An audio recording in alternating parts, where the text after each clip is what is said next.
Wednesday, April 8, 2026. AGNDD Intelli Report topic.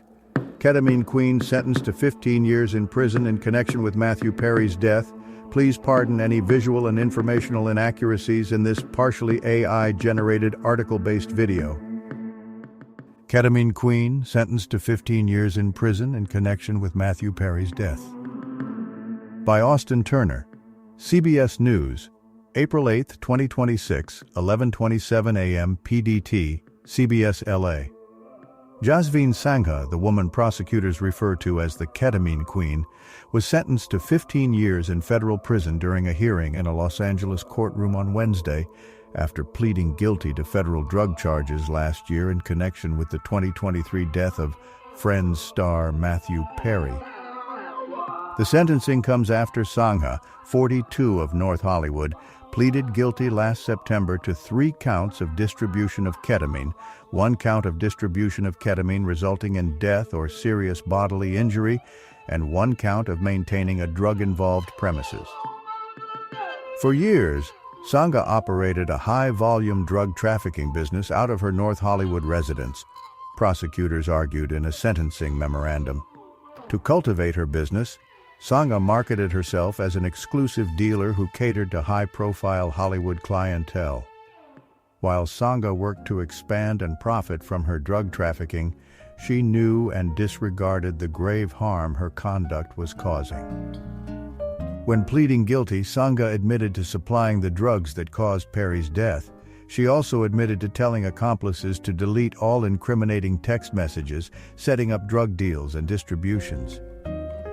The dual citizen of the United States and the United Kingdom was taken into federal custody in August 2024. Perry, best known for his portrayal of Chandler Bing on Friends from 1994 to 2004, was found dead by his assistant in the backyard hot tub of his Pacific Palisades home on Oct. 28, 2023. The autopsy report revealed he died from acute effects of ketamine, with contributing factors of drowning, coronary artery disease, and buprenorphine effects. His death was ruled accidental. Sangha is the 3rd person to be sentenced in relation to the case. Salvador Plasencia, a former physician, was sentenced in December to 30 months in prison for illegally distributing ketamine to Perry and his assistant. A second doctor, Mark Chavez, was sentenced 2 weeks later to 3 years of supervised release with special conditions of 8 months of home confinement and ordered to perform 300 hours of community service. Chavez pleaded guilty to conspiracy to distribute ketamine.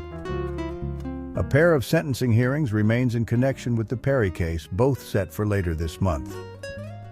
Perry's former live-in assistant, Kenneth Iwamasa, 60 of Toluca Lake, is set to be sentenced on April 22nd. He purchased the drugs and repeatedly injected them into Perry, including the 3 shots of ketamine that led to his death on Oct. 28, 2023, prosecutors said. He pleaded guilty to 1 count of conspiracy to distribute ketamine causing death and faces a statutory maximum sentence of 15 years in federal prison. Eric Fleming, 55 of Hawthorne, acted as a middleman between Sangha and Iwamasa, according to prosecutors. Fleming sent a text message to Sangha 2 days after Perry's death, saying he was 90% sure everyone is protected and that Iwamasa was the enabler to Perry. He pleaded guilty in August 2024 to 1 count of conspiracy to distribute ketamine and 1 count of distribution of ketamine resulting in death. Fleming faces up to 25 years in federal prison. Copyright 2026 CBS Broadcasting Inc., all rights reserved. Thank you for watching this AGNDD Intelli Report, dear viewers. Please like, subscribe, and click the bell button to get notified during new uploads. And make sure to tune in next time. Stay safe and healthy. Cheers.